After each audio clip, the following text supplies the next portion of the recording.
Sorry I'm running late. I had some business to attend to. So, how are you feeling, anyway? I'm fine, thanks.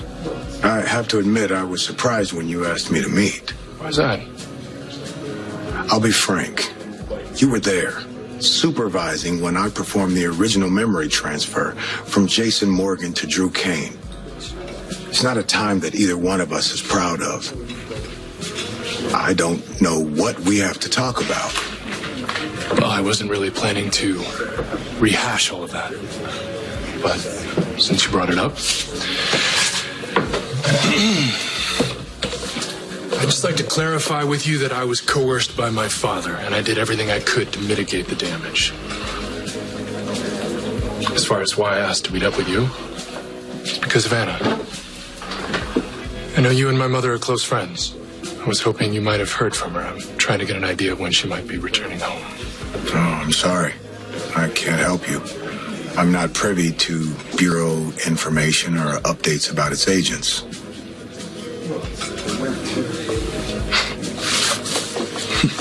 Something I say amusing? No, I'm just reacting to the fact that you referred to Anna as your mother. I take that as real progress. And you suppose I owe you some thanks for supporting her while we were working through things? I'm sure she'd do the same for me. Well, it can't hurt for us to get to know each other better. I mean, especially considering you're going to be staying here in Port Charles a bit longer. At least until Franco's medical hearing is complete? Yes. So tell me, if the judge rules in Elizabeth's favor, how do you see this playing out? I mean, can you make Franco again? This is a man who claims to be Drew Kane in another body. Like it or not, I've known Kim a lot longer than you have. Well, that's funny because I was in a relationship with Kim for almost 2 years, and according to your own admission, you were what? With her a couple of months before you deployed to Afghanistan? And that all happened decades ago. You got guts, I'll give you that. Coming here and talking in my face like this. See, the Kim you knew was a young medical resident, just starting to come into her own. You didn't know the Kim Nero who became one of the leaders in her profession.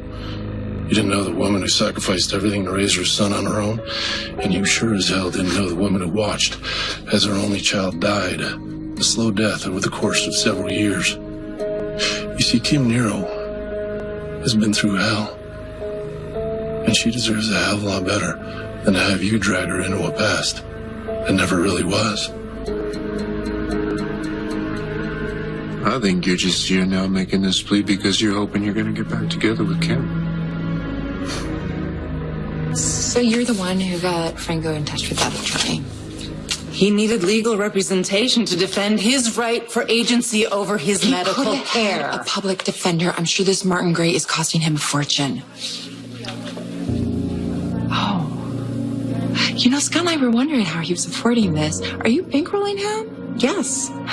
He has the right to make his own medical decisions. Oh, that's funny because I seem to remember you denying Oscar's right to make his own decisions.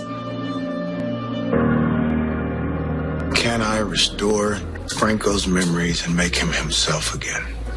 That's definitely the question of the moment, especially with Franco's medical hearing coming up. It's a risky procedure, never before attempted. Oh, I'm well aware. I'll try to the best of my ability, but there's no data. There's no case studies for a procedure like this. It's impossible to determine whether or not it can succeed. Well, you obviously managed to transfer Jason's memories to Drew. How different could it be? Well, Drew had a memory transfer, not a restoral, which would be the case for Franco. And there's no baseline imprint of Franco's memories. If his memory can be restored, it would require wiping the Drew memories and hoping that the Franco memories remain intact. Okay. Say Franco survives the procedure, mentally intact. What happens if he has both his and Drew's memories? That's an excellent question.